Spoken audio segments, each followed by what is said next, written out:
Hey guys, Troy here. I've been working on my editing skills, so let me know what you think by using the like or dislike buttons. I'm also trying out something new by adding on-screen timestamps at the bottom, so you can skip to the part of the video that's most important to you. This works best when watching in full screen. Let me know what you think of this feature in the comments below. This probably isn't the first video you've seen on the Anafi, and it won't be the last. I'll try to discuss some things that aren't mentioned in other videos. The camera is what sets this drone apart from its competitors. It's the only drone that I know of that's capable of looking straight up.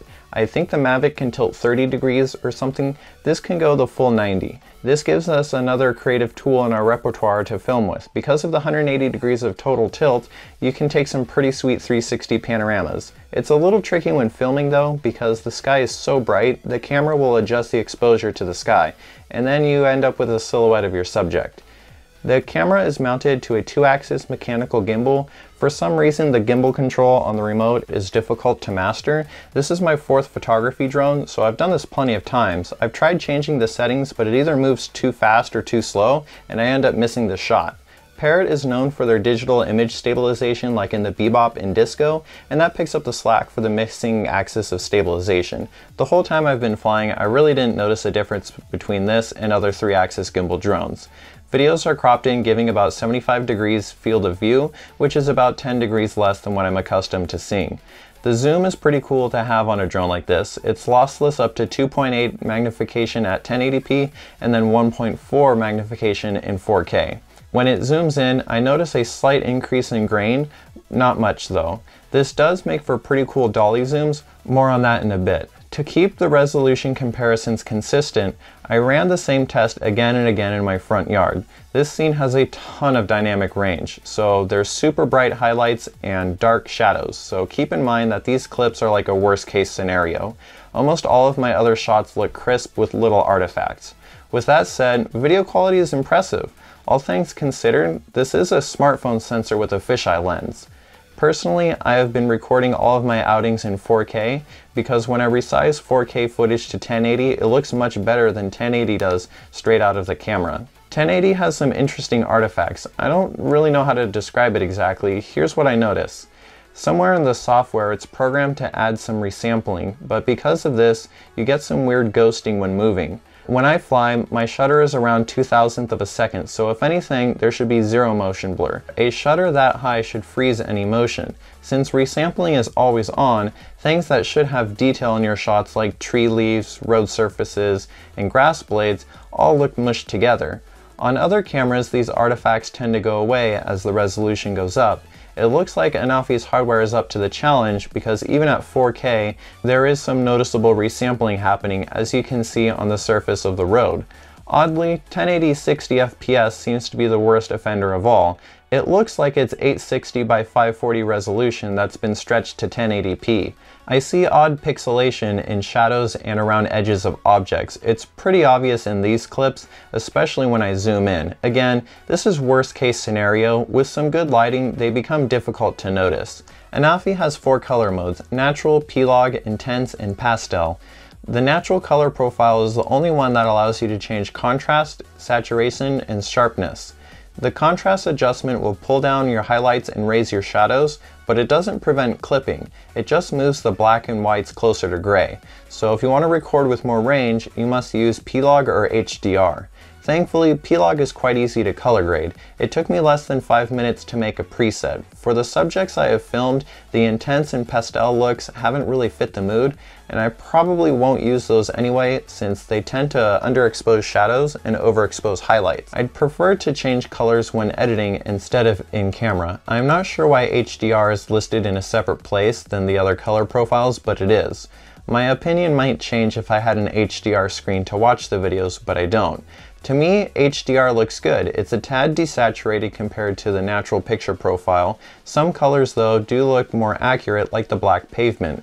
There's a lot of detail in the highlights and shadows, but the resampling issue I mentioned before is pretty noticeable with HDR turned on. Tons of artifacts on the screen. Photos are pretty crisp. You have the same color modes to choose from. You can do a 4:3 JPEG as a rectangle or as a wide angle. Raw photos can only be done in wide-angle form. I wish there was a way to get rectangle raw images, but I guess that would require processing of the sensor's data, which would defeat the purpose of a raw photo. The wide-angle photos are a bit distorted though. To give you an example, in Lightroom the sliders don't even slide far enough to get the horizon straight. The photo modes are pretty sweet. Bracketing is nice, you can do 3, 5, or 7 photos in JPEG or RAW. Burst mode does 10 frames in 1 second. Panorama has to be my favorite though. You can take 360 spheres, tiny planets, or tunnels. As far as I know, the Anafi is the only drone that can look straight up, so it's the only one that can make perfect 360 spheres. Anafi has a few piloting modes, each offer different cine shots. Cameraman locks onto the subject and you can manually move the drone for reposition. For the drone to do it itself, you need to purchase the follow me function. That's right, if you want the drone to follow you by itself, a feature found on every DJI product, you have to pay extra for it. Smart drones work similar to Cameraman. It does require a strong GPS signal from the drone and controller. If you're getting a weak signal from your controller, it uses the GPS on your phone, so your phone needs to be set to high precision. Select an object on the screen and you can do boomerangs or my favorite, dolly zooms. Hand launching is super convenient. You don't realize until you're out ready to fly and think, okay, where am I going to take off from? If you're in an area where there's no flat ground, like you're hiking or at the snow, it's so nice to just toss it up in the air and go. The Anafi uses a special type of Wi-Fi to connect the remote to the drone, and I know you're not supposed to fly over houses and such like I am, but when I took my drone 400 feet up, I was dropping to 1 bar of signal strength, and that's because every house on the street has Wi-Fi interfering with the connection. You can fly Anafi without using the remote, and it's basically the same.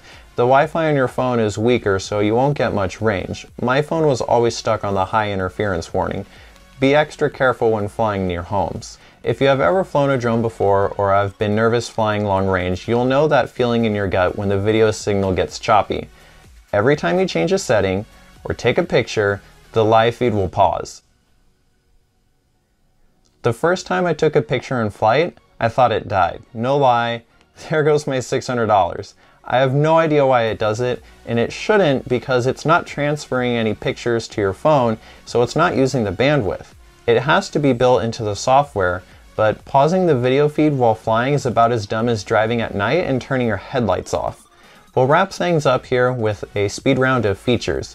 During my back-to-back flight tests, my memory card filled up with over 2 gigabytes of telemetry data. I probably won't ever use this, and I wish there was a way I could turn it off, but it seems I'm stuck deleting the folder every few flights. Mavic Pro neutral density filters are compatible, but they might add a black ring around the edge of photos. For videos, it works fine. Charging through USB-C is slow, and the fastest I've been able to charge a battery is in 134 minutes using Quick Charge 3.0. Because it's so slow, you really can't charge it on the go, as they say. It still makes more sense to buy extra batteries. In my test, I got 21 minutes of flight before the Anafi initiated its return to home, and then about another 2 minutes of hovering right in front of me, so 23 minutes of total flight time, about 10% under Parrot's 25-minute claim. I waited for this to be the last thing I covered because I don't think it's that big of a deal. At this price point, I would have hoped this drone would have some common safety features like obstacle avoidance, but it does not. I personally have never crashed a photography drone, and this is my 4th, so I'm not concerned, but the safety net that the Mavic and Phantom offer is nice to have. Thank you guys for watching. This is an awesome little drone, and it definitely gets the recommendation from me. It competes with the Mavic Air, and I think because of the low prices on them now, the Pro as well. I'll be doing a comparison between these two in the next few weeks. I'll also be showcasing the best video settings to use with this drone, so be sure to subscribe and ring the bell so you'll be notified when those videos come out, and we'll see you next time.